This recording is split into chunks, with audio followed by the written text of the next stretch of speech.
Legrand. Un petit mot, s'il vous plaît. Merci. Un petit, je ne sais pas si ça va être un petit mot, parce que résumer 80 000 travaux plus 2 ans de concoctage auparavant, c'est pas simple. Donc on est quand même très fiers d'avoir pu vinifier que la récolte 2018, et on attendait une belle récolte pour ouvrir la cuvée. C'est quand même pas mal. C'est pas mal.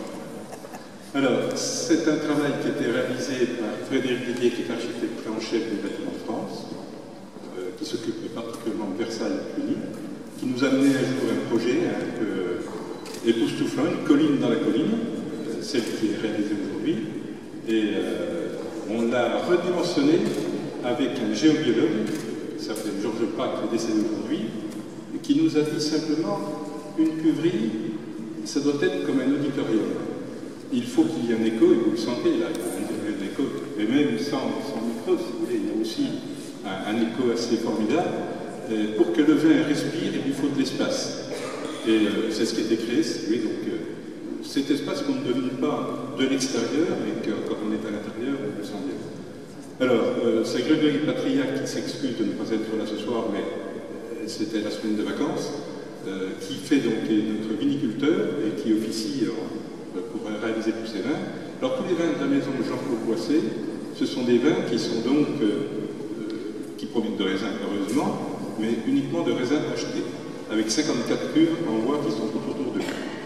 Quant à cette cuverie, c'était un petit peu un pari, parce que cette cuverie repose sur des anciennes caves que vous avez traversées, les caves à vin rouge, et elle repose sur 160 pieux battus et forés.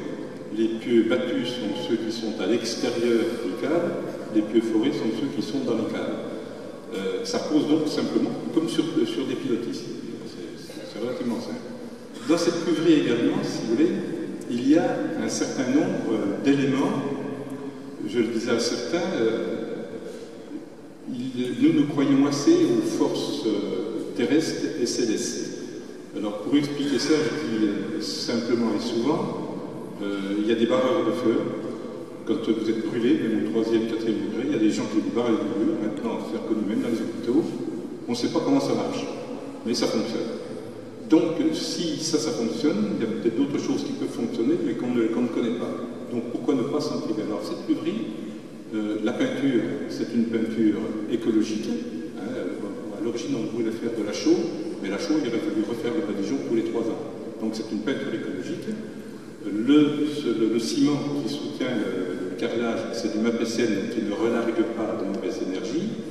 Tout le câblage est en cuivre, avec une prise de terre qui est reportée au maximum, le plus loin possible de la cuverie et au nord, pour que lorsque la terre tourne, les mauvaises énergies qui viennent dans la prise de terre ne reviennent pas polluer l'atmosphère de la cuverie. On a ici en face donc une feuille de vigne qui est comme un vitral. Cette feuille de vigne suit un axe nord-sud qui arrive à l'axe de notre vortex dans lequel il y a un quartz, et un autre axe repart avec une orientation ouest-est, mais le quartz est en plein à l'intersection de ces deux axes. Le vortex est également un élément que vous avez peut-être pu voir à l'extérieur, qui amène un certain nombre d'énergie. S'il y a des gens qui pendulent un peu, ce qui est assez extraordinaire, c'est que le pendule au-dessus du quartz tourne à une vitesse énorme, s'arrête, repart, ce qui est un petit peu... moi, le mien, je le mets dessus, il ne bouge pas du tout. Bon, mais pour ceux qui savent, ça peut fonctionner. Voilà, c'est quelques petits détails techniques, si vous voulez. Vous avez pu voir également ceux qui sont montés dans la maison de la mer supérieure, ce puits, cet œil qu'on a fait, qui regarde la cave de la mer supérieure qui est située 2 étages en dessous. Enfin, il y a plein de petits clins d'œil comme ça, si vous voulez, et les gens qui viennent ici ressentent une certaine sérénité qu'on a du mal à s'expliquer, si vous voulez. C'est comme ça que l'ensemble est ressenti. Voilà, je crois que... il y en a souvent qui me demandent le budget. Je ne parlerai que sur la contrainte. On n'est pas là pour parler des choses. Voilà.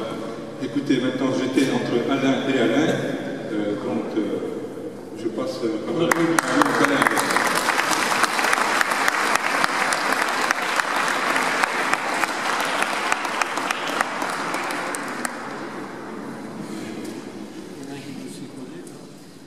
Pas spécialement. Samuel Boss, donc le directeur de la caisse locale de Crédit Mutuel, va vous dire de... Bonsoir à tous. On va laisser parler des politiques pour clore, bien entendu. Moi, je suis très heureux d'être présent aujourd'hui. À l'évidence, c'est toujours un moment très important pour nous, ce lancement de la saison touristique ici à Nuits-Saint-Georges. Je crois, et j'ose dire qu'au nom de tous les partenaires, on est particulièrement bien reçus chaque année, et ça c'est très très agréable de bien valoriser ces partenaires.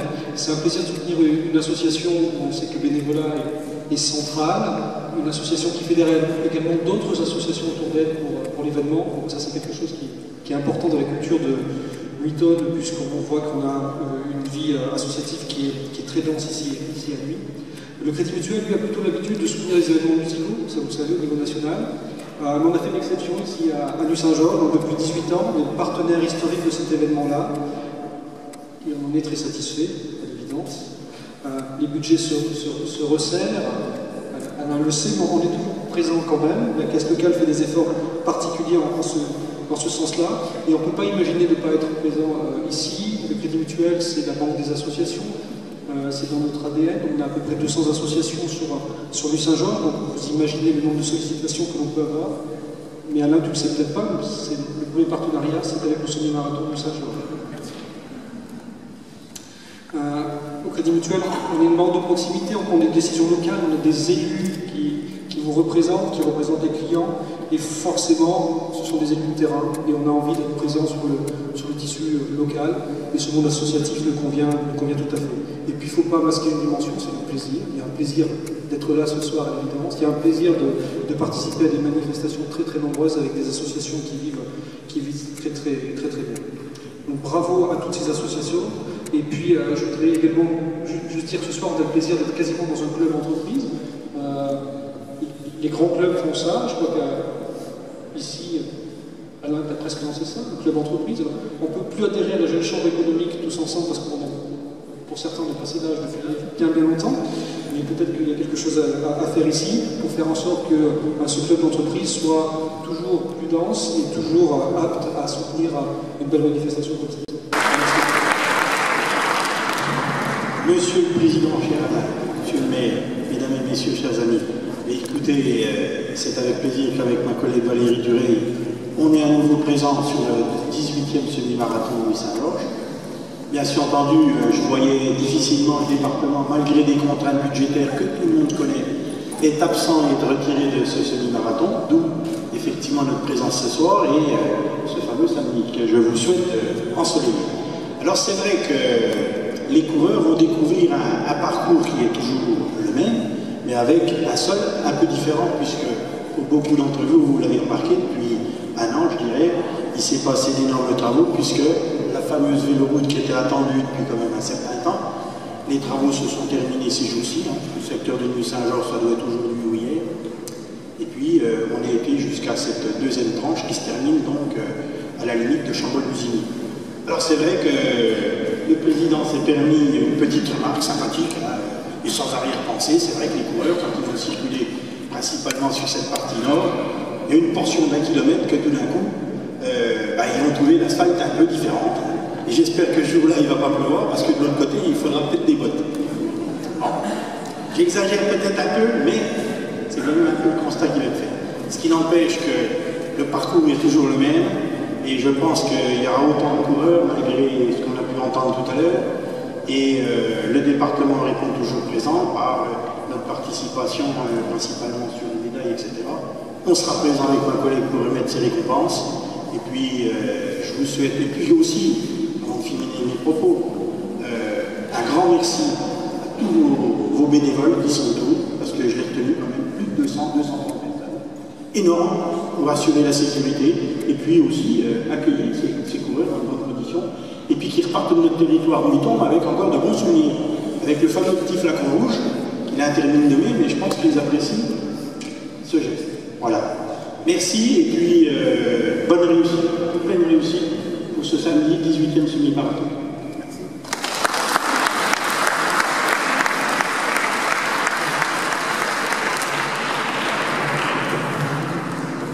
Bien, rassurez-vous, je suis le dernier.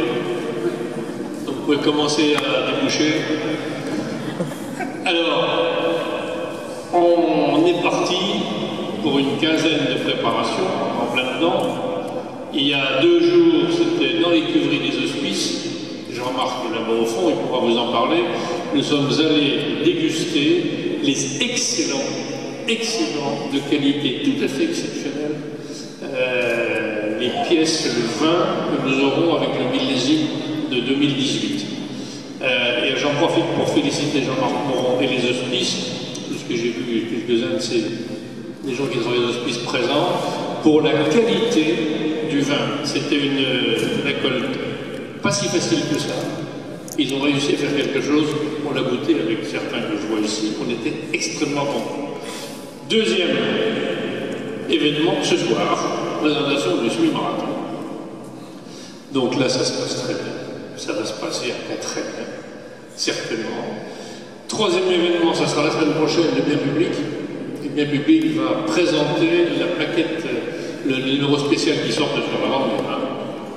Et puis, la fin, ça sera le week-end d'après, samedi-dimanche, avec tous les événements que vous connaissez, et pour lesquels je remercie et je félicite le semi-marathon, Alain, le salon du chocolat, Christian, le salon des vins, j'ai vu plusieurs personnes du syndicat présents ici, les Hospices, j'en ai déjà parlé, et puis la ville, hein, la ville pas mal.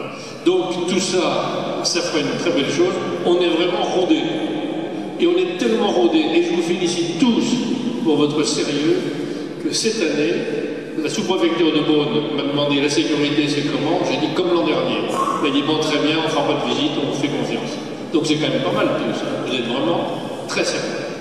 Alors, vous avez tous votre visuel sur le truc.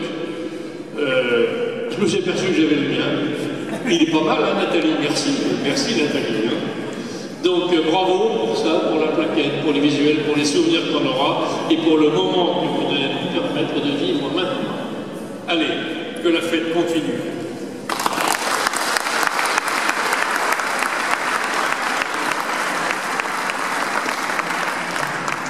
Je vous invite à prendre un verre. Il y a les serveurs du château de Gilly qui sont en train de servir quelque chose de pétillant. Donc, Cara, partenaire historique. Donc, je pense qu'ils ont terminé. Donc, je pense que vous pouvez vous approcher.